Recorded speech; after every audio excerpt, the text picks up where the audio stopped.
되고 있습니다. 목적지까지 안전운전하시기 바랍니다. KBS 교통정보센터였습니다.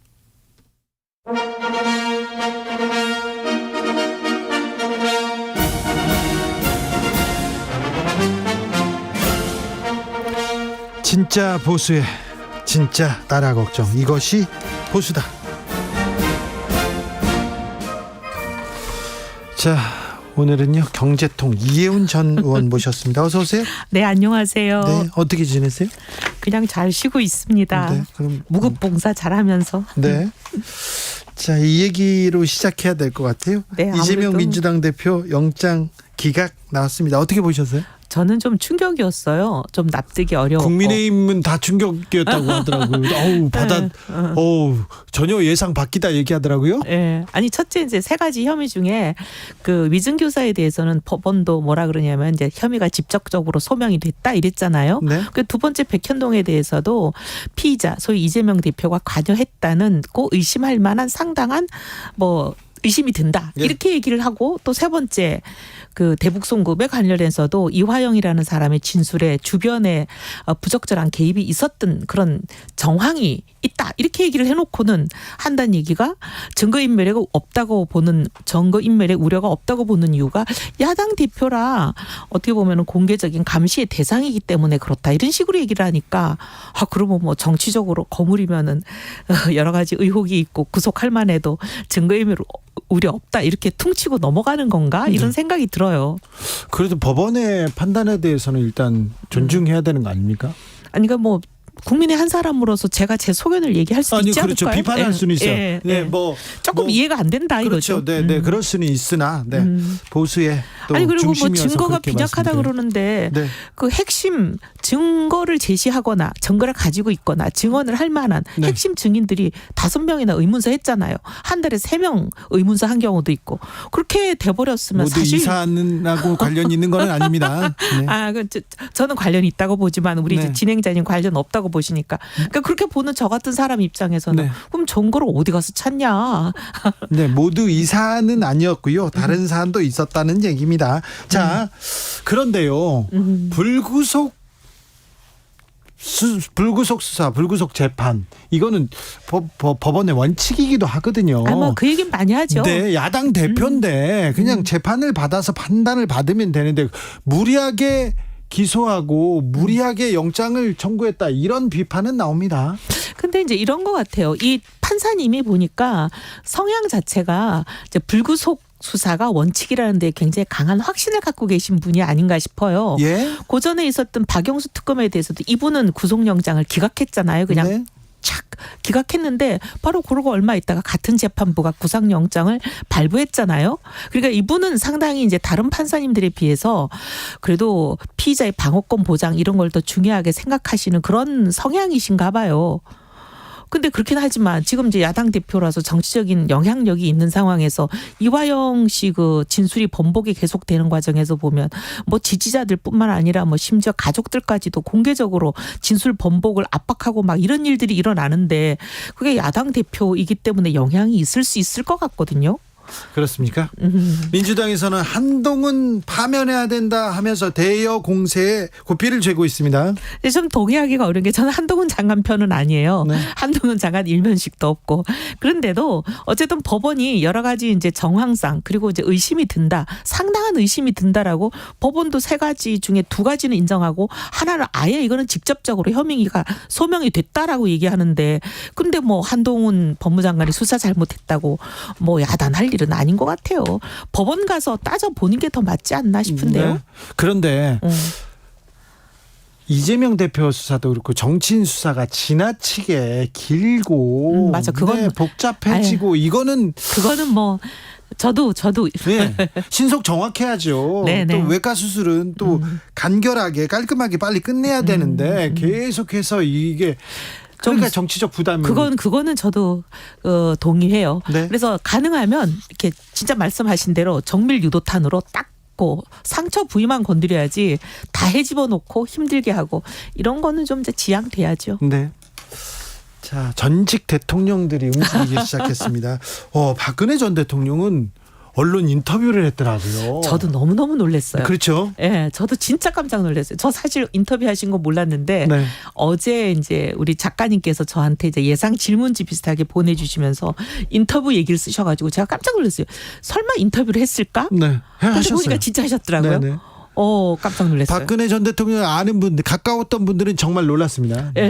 네, 내용에 대해서도 그렇고요. 내용도 보면 저는 솔직히 제가 반박으로 분류돼서 굉장히 많은 고초를 겪었다는 걸 말씀드리고 시작을 하면 근데 반박으로 고초를 겪기는 했어요. 하지만 그런데 박근혜 전 대통령이 경제 선생님이었고 초창기 진박 뭐라고 해야 되나 보수 그리고 박근혜 대통령한테 큰 영향을 미쳤잖아요. 예, 초반에는 그랬지만 네. 나중에 이제 제가 굉장히 고초를 겪었는데 네. 그런 제가 그 기사 인터뷰를 읽었을 때 제 마음이 상당히 좀 착잡하면서 어떤 느낌이 들었냐면 지나간 세월에 대한 아쉬움을 얘기하시고 그다음 국민들께 죄송한 마음을 얘기하시는데 그게 정말 그대로 저한테 고스란히 전해졌어요. 네. 그래서 참 정말 어떻게 보면 이 인터뷰는 잘하셨다 이런 생각이 들고 그 마음 그대로 계속 가시기를 바랍니다. 네. 그런데요, 시장에도 가시고 인터뷰도 했어요. 아무래도 친박계 인사들은 지금 뭐 주목을 받지 못하고 변방으로 흘러가고 있는데 친박계 인사들한테 좀 힘을 실어줄 거다. 이렇게 예상이 나오기도 했는데 정치적으로 친박은 없다. 이런 말로 선을 그으셨습니다. 저는 제가 느낀 건 그래요. 박근혜 대통령이 표현은 딱 그렇게 안 했지만 제가 오랫동안 이제 박근혜 대통령을 가까이서 본 기간도 있었잖아요. 네. 그걸 이렇게 반추해 보면 굉장히 본인이 상처를 많이 받았구나. 네. 본인을 이용해서 자신의 정치적인 이득을 도모했던 수많은 사람들로부터 질렸구나. 그래서 그 사람들을 이제 차단하는 저런 말씀을 하시는 거 아닌가. 이제 다 더 이상 나를 이용하지 마라. 네 정치적인 목적 때문에 나를 끌어다 대지 말라. 이제 이런 메시지처럼 저는 들렸어요. 네. 그러면서 하시는 말씀이 선거에 나오는 분들조차도 나하고 연관지어서 얘기하지 않았으면 좋겠다. 딱 이러시잖아요. 네. 그리고 국민들한테도 그런 사람들이 혹시 본인을 이용하더라도 국민들이 현명하게 판단해달라. 현혹되지 말라. 저는 이런 마음으로 하시는 것 같아요. 그래요. 예. 근데 이명박 대통령은 다 친이계들 다 모아서 밥도 먹고 뭐 4대강도 간다고 하고 너희들 더 열심히 해야 된다. MB 정부 인사들이 일을 잘해야 윤석열 정부도 우리도 욕을 안 먹는다 이런 얘기도 하고 응원도 하고 막 그러잖아요. 이 부분은 어떻게 보셨어요? 저는 사실 반 MB였잖아요. 네. 근데 이제 우리 이명박 대통령이 이렇게 말씀하시는 거 보면서 옛날하고는 제가 좀 생각이 많이 다른 게 그동안 많이 힘드셨나 보다. 본인이 제일 잘했다고 생각하는 4대강 본인 평생의 필생의 업적이라고 생각하는 게 폄하되고 이런 거에 대해서 좀 많이 억울하셨나 보다. 아니 좀 근데 그런 생각은 들어요. 자, 경제 전문가 이혜훈한테 물어봅니다. 4대강 처음에 대운하 작업을 하려고 대운하 그림 그렸지 않습니까? 이미 건설사들을 불러다가 이게 독점으로 이렇게 어디까지 먼저 나눠주고 다 유죄 받았어요. 사실 저는 대운하 무지하게 반대했던 사람으로 네. 그때 그것 때문에 고초도 많이 겪었는데 대운하는 저는 지금도 반대예요. 네. 근데 이제 그게 변형이 돼서 4대강으로 간 거는 네. 조금 이제 다른 차원에서 볼 것도 있다 이렇게 싶어요. 대운하는 정말 재앙이지만 말만 바꿔가지고 대운하가 4대강으로 간 거 아닙니까? 좀 바뀌었겠죠. 좀 바뀌었겠죠? 예. 자, 아무튼 MB 측 그러니까 MB 쪽 사람들은 장관도 하고 뭐도 하고 다 지금 이 윤석열 정부에서 중용되고 있잖아요. 아니 그래서 제가 이명박 대통령님이 이렇게 하시는 게 MB계 친이계의 새 결집 이런 목적은 아닐 거다라고 생각하는 이유가 이미 중심이 그들인데 뭘 또 더 새 결집할 게 있을까요? 네. 왜냐하면 지금 장관 그렇겠죠. 이동관 방통위원장 유인촌 문화부 장관. 이주호. 예, 그다음에 김대기 비서실장, 이조 장관을 제수하는 분들 다 MB 시절 장관님들이세요. 뭐 지금 다 핵심이 MB 시절 분들이신데 근데 뭐. 그때 뭐 국정운영 잘했다, 장관 잘했다 그렇게 손꼽히던 분들은 아니잖아요, 솔직히. 왜 보수에서는 왜 그때 MB 사람만 이렇게 중요할까요? 아무래도 이제 참 사람이 그런 것 같아요. 누가 한 사람이 핵심에 들어가면 본인과 자꾸 가까운 사람들을 동종번식하게 되는 그런 본태성 경향이 있나 봐요. 예, 알겠습니다. 네. 네. 저희로서는 됐어요. 상당히 좀 네. 답답하죠. 자, 경제 전문가 이혜훈한테 물어봅니다. KDI에서. 네. 자, 손꼽히는 경제 전문가였습니다. 지금 경제 상황 좋지 않죠? 안 좋죠. 네. 그런데 네. 우리 경제 성장률, 우리 경제는 세계 경제와 비교할 때 항상 선전하고 괜찮았어요. 경제 성장률도 그렇고. 그런데 지금 세계 경제에 비해서도 우리는 낮은 성장률 보이지 않습니까? 그게요. 이제 잠재 성장률이 계속 우리는 하락하는 경우인데 네. 잠재 성장률이라는 게 자본과 노동과 모든 생산성을 최고조로 했을 때 우리가 달성할 수 있는 거의 목표치의 최대한 같은 거잖아요. 네. 근데 이 최대한이 계속 떨어지고 있어요. 떨어지고 있어요. 네, 그거는 뭐 이제 특정 정부의 잘못이라기보다는 지금 김영삼 정부 이후 계속 떨어지고 있는데 계속 떨어지고 있는 거는 사실은 저는 이제 제 주장인데 많은 분들이 공감해요. 생산 요소 중에서 가장 중요한 요소인 노동이 급감하고 있어 그래요. 우리 저술창 고령화 때문에 그런 것도 있기 때문에 네. 꼭 뭐 이게 뭐 문재인 정부 잘못이다, 뭐 저기 윤석열 정부 잘못이다 이렇게 하기는 어렵지만 잠재 성장률이 떨어지면 경제 성적표가 좋기는 어려워요. 그렇죠. 근데 경제 성장률이 떨어지는 추세임에도 불구하고 지금 성장률 1%대 소비자 물가 올라가고 이거는 경제에 빨간불 들어온 거 아닙니까? 사실이 없죠. 지금 3고가 굉장히 국민들한테 타격이 커요. 3고라는 게 고금리, 고유가, 그다음에 네. 고환율이잖아요. 네. 근데 이게 개인들한테도 굉장히 어렵습니다. 특히 지금 벌써 명절 밥상 어렵다는 거 느끼실 거예요. 그렇죠. 근데 개인만 어려우냐? 지금 기업은 더 어려워요. 왜냐하면 금리도 기업한테 굉장히 타격이고 환율, 유가 다 그렇거든요. 근데 이게 그러면 왜 왔냐? 그건 이건 사실 어떻게 보면은 고금리, 미국이 저렇게 금리를 올리면서 가는 경향이 있기 때문에 꼭 우리 정부만의 뭐다 이렇게 어렵고 지금 세계가 다 그래요. 유가도 오펙 국가들이 저러는 거고 환율도 세계 경제 구조에 의해서 이렇게 돌아가는 거잖아요. 네. 그래서 이제 좀 어려운 면은 있지만 정부가 대응은 해야죠. 정부가 대응을 해야 되는데 정부의 대응 대책이 안 보여서 그래요. 저는 여러 가지 많은 걸 해야 되지만 그중에 딱 하나 잡으라면 네. 저는 정부가 주택 확충 확실하게 했으면 좋겠어요. 지금 벌써 집값이 들썩이잖아요. 집값이 들썩이고 집값이 좀 안정화됐는데 자꾸 부양책을 써가지고 집값이 좀 들썩거리는 거 아닙니까? 그게 저는 문제라고 보는 게 네. 예를 들면 지금 이제 가계부채 아까 말씀하신 3고 때문에 굉장히 어려운데 거기다 한 가지 더 가중하는 완전히 엎친 데 덮친 게 지금 부채가 늘어나는 거예요. 기업 부채도 늘지만 가계부채가 한은이 이번에 전망했더라고요. 곧 2,000조 된다고. 2,000조면요. 우리 국내 총생산 GDP에 맞먹는 규모예요. 이거 상상을 초월하는 상황이거든요. 근데 그럼 가계부채가 어디서 이렇게 급하게 느냐. 보면 이게 다 주택담보대출이에요. 네. 주택담보대출이 왜 늘어요? 왜냐하면 부동산 불패라는 그 믿음을 자꾸 사람들이 가지는 거예요. 그렇죠. 문재인 정부 5년에 서울 집값 2배 되는 거 봤거든요. 네. 그리고 내가 영원히 내 집 마련이 안 될 것 같은 이 불안 수요가 부추겨지는 거예요. 네. 근데 이거를 빨리 잠재워야 돼요. 잠재우려면 뭐 해야 되냐? 우리가 확실하고 착실하게 늘려줄게 공급은. 네. 그래서 이게 부동산 불안이 없어지게 해줄게. 이걸 심어줘야 되는데 우리 원장관님 조금 더 빨리 움직여 주시면 좋겠어요. 그래요. 지금 집 안 사면 못 사, 영원히 못 사는 거 아니야. 지금이 뭐 완전 난 죽었다. 난 망했다. 이 생에서 나는 망했다. 이 생각들 하니까 젊은이들이 심지어 지금 담보대출 받아가지고 이 고금리에 막 집들을 사잖아요. 그래요. 대단히 위험하잖아요. 너무 위험해요. 근데 그렇잖아요. 이거는 이렇게 되면 정말 이 거품 끄지면요. 그렇게 담보대출 받았던 분들 정말 벼랑에 내몰려요. 젊은 사람들. 네. 근데- 제일 어려운 분들, 제일 정부가 도와야 될 분들. 근데 왜 정부가 지금 부동산 그냥 그렇게 둬요? 그러니까 조금 우선순위를 더 뒀으면 좋겠어요. 예, 알겠습니다. 총력전을 아예 부동산에 했으면 좋겠어요. 네. 집값 안정화에. 네. 지금 한국 여성 의정 대표 이게 뭐냐고요? 네.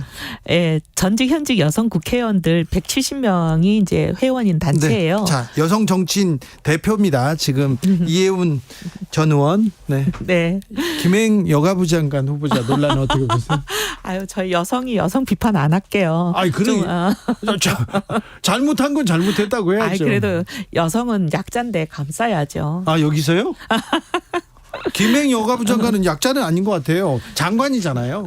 하여튼 뭐 김양여성 여가부 장관에 대해서는 제가 사실 이슈도 지금 별로 보질 않아서 잘 몰라요. 그렇게 피해간다고 할게요.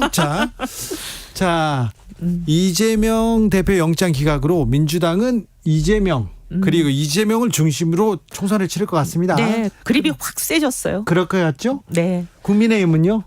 국민의힘은 이제 우리 윤 대통령님 아무래도 의중이 중요하겠죠. 그렇죠. 네. 너무 지금 당이 김기현 대표보다는 용산에 지금 가 있다고 이렇게 보여요. 원래 집권 당일 땐 좀 그래요. 그렇습니까? 네, 민주당도 그랬어요. 아, 그렇습니까? 네. 자, 그러면 국민의힘은 어떻게 치릅니까? 또 이재명으로 정치를 지금껏 했지 않습니까? 이재명으로 치릅니까? 전 그거는 약효는 이제 없는 것 같아요. 그렇죠. 그래서 지금은 사실은 이제 결국은 보수에서 승패가 나는 것도 아니고 진보에서 승패가 나는 것도 아니고 승패는 결국은 중도에서 납니다. 네. 근데 중도들이 지금 가장 아쉬워하는 그 갈증 대목을 우리가 해결해 드려야 돼요. 그렇죠. 중도라는 게 누구예요? 수도권에 2030, 40.